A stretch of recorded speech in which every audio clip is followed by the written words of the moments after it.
Hi, എല്ലാവർക്കും ഓണാശംസകൾ. എല്ലാവരും പൂവൊക്കെ ഇട്ടിട്ടുണ്ടാവും, പായസമൊക്കെ വെച്ചിട്ടുണ്ടാവും. ഇന്നൊക്കെ പിന്നെ പൂവിടാനൊന്നും പ്രയാസമില്ലല്ലോ, നമുക്ക് കൊള്ളുന്ന പൂവല്ലേ. എൻ്റെ കുട്ടിക്കാലത്തിലൊക്കെ ഓണം എന്ന് പറഞ്ഞാൽ പൂപ്പറക്കുക, ഓണം എന്ന് പറഞ്ഞാൽ പൂപ്പറക്കുക, അതാണ് ഞങ്ങളുടെയൊക്കെ അത്രേ ഒരു ഇത്. 10 ദിവസവും ആദ്യത്തെ ദിവസം ഞങ്ങൾക്കൊരു സന്തോഷമൊന്നും ഉണ്ടാവില്ല. കാരണം അന്ന് തുമ്പപ്പൂ മാത്രമേ ഇടാൻ പറ്റൂ. ഞങ്ങളെ വീട്ടിൽ കുറേ തുമ്പപ്പൂ ഉണ്ട്. അപ്പോൾ എല്ലാ കുട്ടികളും വീട്ടിൽ ആണ് തുമ്പപ്പൂ പറിക്കാനായിട്ട് വരിക. എല്ലാവരും എത്തുന്നതിൻ്റെ മുന്നേ അതിരാവിലെ എണീറ്റ് ഞങ്ങൾ പൂ പറിക്കും. അന്ന് ഓണക്കാലമായാൽ ഇന്നൊക്കെ ഓണക്കാലത്തിൽ ഭയങ്കര ഓഫർ കൊടുത്തിട്ട് ഇലക്ട്രോണിക് സാധനം, ഈ ഫോണ്, ഇതൊക്കെ വില കുറച്ച് കിട്ടുന്ന അതിലാണ് ഓരോരുത്തർക്കും സന്തോഷം. ഞങ്ങൾക്കന്ന് ഓണക്കാലത്തെ ഏറ്റവും കൂടുതൽ സന്തോഷം കിട്ടുക ഒരു പൂക്കൊട്ട. ആരെങ്കിലും ഒരു പൂക്കൊട്ട ഉണ്ടാക്കി തരിക എന്ന് പറഞ്ഞാൽ ഭയങ്കര സന്തോഷമായിരിക്കും. ഇന്നത്തെ പോലെ അങ്ങനെ വേഗം പൂക്കൊട്ട മടഞ്ഞ് പഠിക്കാനെന്നുള്ള അമ്മമാർക്കൊന്നും അത്ര അവർക്ക് സമയം ഉണ്ടാവില്ല, പഠിക്കാനുള്ള അത്ര അവർ താല്പര്യം എടുക്കില്ല. ഇന്നിപ്പോൾ ഒരു പൂക്കൊട്ട നമ്മൾ തന്നെ വേഗം യൂട്യൂബിലൊക്കെ നോക്കി പഠിച്ച് മക്കൾക്ക് ചെയ്തു കൊടുക്കും. അന്ന് അങ്ങനെയൊന്നുമല്ല. അന്ന് പൂക്കൊട്ട മടയാനായിട്ട് ഒരു വിഭാഗം ആൾക്കാർ തന്നെ ഉണ്ടാവും. അവർ മടങ്ങി തരും, അവർക്ക് പൈസ കൊടുക്കും, അവർ മടങ്ങി തരുന്നതാണ്. ആ പൂക്കൊട്ട കാണുന്നതിനുള്ള ഒരു സന്തോഷം ഭയങ്കര. ഇന്നൊരു ഐഫോൺ കിട്ടുന്നതിനേക്കാൾ സന്തോഷമായിരുന്നു അന്നൊരു പൂക്കൊട്ട കിട്ടുക എന്ന് പറഞ്ഞാൽ. ആ പൂക്കൊട്ട കിട്ടുന്ന തലേന്ന് രാത്രി സ്വപ്നം കാണും. പൂക്കൊട്ട കഴുത്തിലിട്ട് ഒരു കയറൊക്കെ ഇട്ട് കഴുത്തിലിട്ട് തുമ്പപ്പൂ പറിച്ച് അതിൽ നിറച്ച് വീശി വീണ്ടും നിറച്ച് അങ്ങനെയൊക്കെയാണ് ഞങ്ങൾ പൂ പറിക്കുക. അങ്ങനെ ഞങ്ങൾക്ക് ചിലപ്പം കൊട്ടയൊന്നും ഉണ്ടാവില്ല. കൊട്ട ഉണ്ടായി തന്നെ അടിയായിരിക്കും. 4 ആളില്ലേ, ആർക്കാ കൊട്ട എടുക്കുക? 4 കൊട്ടയൊന്നും അടയില്ല, 1 കൊട്ടയോ 2 കൊട്ടയോ. അപ്പം മൂത്തോലത്തൊക്കെ കൊട്ട കൊടുക്കും, മറ്റോലൊക്കെ കുമ്പിളിൽ ഇങ്ങനെ പറിക്കല. എന്നിട്ട് ഇവരെ കൊട്ടയെ കൊണ്ടച്ചിട്ട് എന്നാലും ചിലപ്പോൾ ഒന്ന് കഴുത്തിലിടാൻ കിട്ടും. അത് തന്നെ ഭയങ്കര സന്തോഷമാണ്. പിന്നെ കൊട്ട പഴയ ഈ കൊല്ലം കെട്ടുന്ന കൊട്ട എന്താ അട്ടത്ത് കെട്ടിത്തൂക്കും. എന്നിട്ട് പിന്നെയും കൊല്ലങ്ങൾ പഴകും തോറും ഇതിന് ഉറപ്പ് കൂടുകയുള്ളൂ, പോവൊന്നുമില്ല. അപ്പം പുതിയ കൊട്ട വാങ്ങുന്നേരം ചിലപ്പോൾ 1, 2, 3 കൊട്ടയൊക്കെ വരും കേട്ടോ. എന്നിട്ട് ആ കൊട്ടയിൽ ഒന്നിൽ തുമ്പ, ഒന്നിൽ വേലേരി, ഒന്നിൽ കക്കപ്പൂവ്, ഒന്നിൽ മഞ്ഞപ്പൂവ്. അതൊക്കെ ഒരു രസമാണ്. കാലം ഒന്ന് വിചാരിക്കാനും പോലും പറ്റുന്നില്ല. ഒരു പൂവും വാങ്ങാനൊന്നുമില്ല. എന്തൊക്കെ പൂവ് എവിടെ നിന്നൊക്കെ കിട്ടും അതൊക്കെ സംഘടിപ്പിച്ച് കൊണ്ടുവന്ന് മുറ്റത്ത് തന്നെ. ഈ കോലാലൊന്നും ഇടുന്ന പരിപാടിയേ ഇല്ല. മുറ്റത്ത് ചാണകം മെഴുകി അത്തത്തിൻ്റെ തലേ ദിവസം തന്നെ ഭയങ്കര സന്തോഷമായിരിക്കും. കണ്ടത്തുനിന്ന് മണ്ണ് കുത്തിക്കൊണ്ടിടുക. അതാരെങ്കിലും ചെയ്തു തരണം, വലിയ അച്ഛനും അമ്മയും ആരെങ്കിലും ചെയ്തു തരണം. അല്ലെങ്കിൽ ചിലപ്പോൾ ആരെങ്കിലും വിളിച്ചും ചെയ്യിക്കും കേട്ടോ. ഈ മണ്ണ് കുത്തിക്കൊണ്ടച്ചിട്ട് വട്ടത്തിൽ വേണോ ചതുരത്തിൽ വേണോ, പിന്നെ അതിൽ ചാണം കളിക്കുന്നത്, പിന്നെ ചെമ്പരത്തിപ്പൂ വേടിയൊക്കെ ഉണ്ട്, അതിന് ഈർക്കിലേക്ക് റെഡിയാക്കി വെച്ച് അത് കൊട കുത്തുക. അതൊക്കെ ഭയങ്കര സന്തോഷമാണ്. അപ്പോൾ അത്തത്തിന് വെറും വെളുത്ത പൂ വീടും. ഇന്നത്തെ പോലെ അത്തത്തിൻ്റെ ദിവസം തന്നെ പൂ കുറേ വാങ്ങിക്കൊണ്ടുവന്നൊന്നും ഇടൂല. അന്ന് വെളുത്ത തുമ്പ മാത്രം. തുമ്പ എന്ന് പറഞ്ഞാൽ ഒരുപാട് തുമ്പ, ചെറുതാക്കുലപ്പനെ മൂടിയിട്ട് തുമ്പ വേണമെന്നാണ് അമ്മമ്മയൊക്കെ പറയുക. അപ്പോൾ അത്രയും പൂവ് ശേഖരിക്കണം.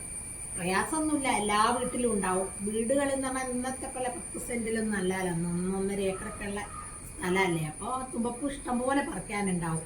ഇല്ലാത്തവരെ വിളിച്ച് ഉള്ള വീട്ടിൽ നിന്ന് പറിക്കും. അങ്ങനെയൊക്കെയാണ്.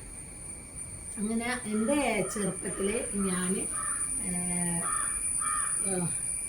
ഒരു 6ാം ക്ലാസ് പഠിക്കുന്നേരം പൂക്കള മത്സരം ഉണ്ട് മേലൂർ സ്കൂളിൽ. ഞാൻ പറഞ്ഞില്ല, ഞാൻ മേലൂർ സ്കൂളിൻ്റെ കണോളി എന്ന് പറഞ്ഞ വീട്ടിലാണ് താമസിക്കലെന്ന്. അപ്പം മേലൂർ സ്കൂളിൽ പൂക്കള മത്സരം ഉണ്ട് എന്ന് കേട്ട്, അപ്പം ഞാൻ വീട്ടിലൊന്നും അറിയില്ല കേട്ടോ, ആരും അറിയില്ല. ഞാൻ വേഗം പോയിട്ട് എൻ്റെ പേര് കൊടുത്തു പൂക്കള മത്സരത്തിന്. അപ്പം പൂക്കള മത്സരത്തിന് പൂവ് എങ്ങനെ ഇടും, പൂവ് വരയ്ക്കാൻ അറിയോ, ഇതൊന്നും അറിയില്ല. വേഗം പേര് കൊടുത്തു. അപ്പോൾ പിന്നെ രാവിലെ ഭയങ്കര മഴ. പൂക്കള മത്സരത്തിൻ്റെ ദിവസം കുറേ പൂവ് പറിച്ച് കൊണ്ടച്ച് അന്ന് കുറച്ച് രാവിലെ നേരത്തെ എണീച്ച് ഞാൻ മാത്രമേ ഉള്ളൂ പറിക്കാൻ. അനിയനുണ്ട്, ഓൻ അങ്ങനെയൊന്നും പറിക്കുകയില്ല. ചിലപ്പം തോന്നിയാൽ കുറച്ച് പറിച്ച് തരും, അത്രയേ ഉള്ളൂ. ഏച്ചി അനിയത്തി അമ്മേൻ്റെ വീട്ടിൽ തൊണ്ടിപ്പറത്താൻ പോവില്ല. ഞാൻ കണോളി ഞാനാണ് മെയിനായിട്ട് പൂവിടുന്ന ആൾ. അപ്പൊ ഇന്നത്തെ പോലെ നല്ല കുളിച്ചിട്ട് അങ്ങനെയൊക്കെ പൂവിടാൻ സമ്മതിക്കുക, അല്ലാണ്ടൊന്നും പൂവിടാനൊന്നും സമ്മതിക്കുക. ഞാൻ ആദ്യം തന്നെ കുറേ തുമ്പ, ഒരു വേലിയേരി എന്ന് പറയുന്ന പൂവുണ്ട്, ഇപ്പൊ എന്തായിക്കതിന് പറയുന്നതായിരിക്കറിയാം, ഈ വേലിയേരി അതെല്ലാം പറിച്ച്, പിന്നെ കാക്കപ്പൂവ്, മഞ്ഞപ്പൂവ്, വയലിലുണ്ടാകും ഒരു വരി, അത് മൂത്താല് ചുവന്ന നിറാണ്, പച്ചക്ക് ഒരു പച്ചയും ചുവപ്പും ഉണ്ടാവും. ഇതൊക്കെ സെപ്പറേറ്റ് ആയിട്ട് പറിച്ച് കൊണ്ടുവച്ച് ആരും സഹായിക്കാനൊന്നുമില്ല, ആരോടും പറഞ്ഞിട്ടില്ല. ഏച്ചി അനിയത്തി ചിലപ്പോൾ വന്ന് സഹായിച്ചതേക്കോ, ഓല് തൊണ്ടിപ്പുറത്ത് കൂടാണ്, ഓലോട് മത്സരം ഉണ്ടെന്നൊന്നും പറഞ്ഞിട്ടില്ല.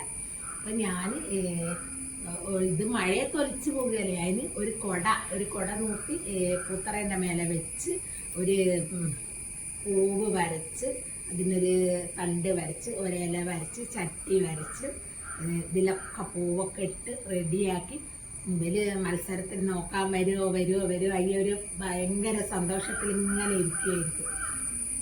അപ്പോൾ ഉച്ചയ്ക്ക് ശേഷം ഈ പൂക്കള മത്സരത്തിൻ്റെ സമ്മാനം കൊടുക്കലുണ്ട്, പിന്നെ കുറേ കലാപരിപാടികളുണ്ട്. അപ്പോൾ മനസ്സിലിങ്ങനെ സമ്മാനം അന്നൊക്കെ ഇന്നത്തെ പോലെയൊന്നും അല്ല, എപ്പോഴെങ്കിലും ഒരു സമ്മാനമൊക്കെ കിട്ടിയെങ്കിലോ. ഇന്നത്തെ പോലെ ഇങ്ങനെ ഇന്ന് ഏത് ചെറിയ മക്കളെ വീട്ടിൽ ചെന്നോ, ആരെ വീട്ടിൽ ചെന്ന് നോക്കിയാലും ഒരു ഷോക്കേസ് നിറച്ച് കുറേ ഫലകങ്ങളുണ്ടാവും. ഇതിൻ്റെ മോക്ക് കിട്ടിയതാ, മോന് കിട്ടിയതാ, അമ്മയ്ക്ക് കിട്ടിയതാ, അച്ഛന് കിട്ടിയതാ. അന്ന് അങ്ങനെയൊന്നും കൊടുക്കൂല. അന്ന് ഏതെങ്കിലും എപ്പോഴെങ്കിലും ഒരു സമ്മാനം കിട്ടിയെങ്കിലായി, അത്രയേ ഉള്ളൂ. അപ്പോൾ ഞാൻ ഈ പൂവൊക്കെ വെച്ച് എനിക്കിവരെ വന്നു പോയാൽ മതി. അന്ന് ഭയങ്കര മഴയല്ലേ, മഴയത്ത് ഇത് ഒലിച്ചു പോകരുതല്ല, അതിനെങ്ങനെയോ കൂടെയൊക്കെ വെച്ച് ഇതിങ്ങനെ റെഡിയാക്കി വെച്ച് അവസാനം അവർ വന്ന് പോയി, മാർക്കൊക്കെ ഇട്ട് പോയി. കുറേ ആൾക്കാർ വന്ന് നോക്കി മാർക്കിട്ട് പോയി. എന്നിട്ട് പിന്നെ ഇനി ഉച്ചയാകുന്ന ഇതെങ്ങനെയാ, ഉച്ചയായി കിട്ടിയാൽ മതി, സമ്മാനം കിട്ടും എന്നുള്ള എത്രയും ഉറപ്പ്. അങ്ങനെ അനൗൺസ് ചെയ്യുന്നേരം വലിയൊരു സ്കൂളിൽ പോയി എല്ലാവരും ഉണ്ട്, ഇരുന്ന് 2ാം സ്ഥാനം സുജാത TP വിളിച്ചു പറഞ്ഞു. അപ്പം ഞാൻ വിചാരിച്ചു എനിക്ക് തന്നെയാണ്. ഒരുപാട് ആൾക്കാരുണ്ട് കേട്ടോ, എല്ലാ വീടുകളിലുള്ളവരും ഉണ്ട്. എനിക്ക് ഭയങ്കര സന്തോഷം, 2ാം സമ്മാനം കിട്ടിയല്ലോ എന്നുള്ളത്. അപ്പോൾ സമ്മാനം വാങ്ങി വരുന്നവരാണ് വീട്ടിലറിയുന്നത് ഇങ്ങനെ ഒരു മത്സരത്തിന് നിന്നിട്ട് ഇങ്ങനെ ഉണ്ടായിരുന്നു എന്നൊക്കെ. വീട്ടിൽ ഇത് പറഞ്ഞപ്പോൾ വീട്ടിലെ അമ്മയ്ക്കും ഒക്കെ ഭയങ്കര സന്തോഷം, അച്ഛനും ഒക്കെ. ഏച്ചി അനിയത്തിയൊക്കെ മറ്റേ വീട്ടിൽ നിന്ന് ഓടി വന്ന് ഭയങ്കര സന്തോഷം. അന്ന് എനിക്ക് സമ്മാനം കിട്ടിയത് ഒരു ലൈഫ് ബോയ് സോപ്പാണ്, അതെനിക്ക് ഇപ്പോഴും ഓർമ്മയാണ്.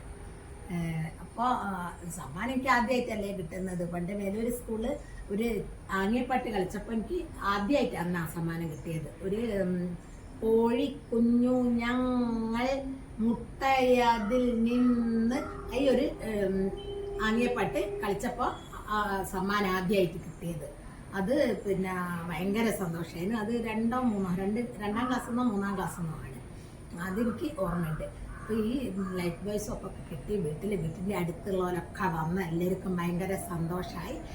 അന്നൊക്കെ അങ്ങനെയാണ്, വീട്ടിൻ്റെ അടുത്തുള്ള അമ്മേൻ്റെ സുഹൃത്തുക്കളും എല്ലാവരും വന്ന് സമ്മാനമൊക്കെ നോക്കി. അങ്ങനെയൊക്കെയാണ് എൻ്റെ കുട്ടിക്കാലത്തിലെ ഓണക്കാലം.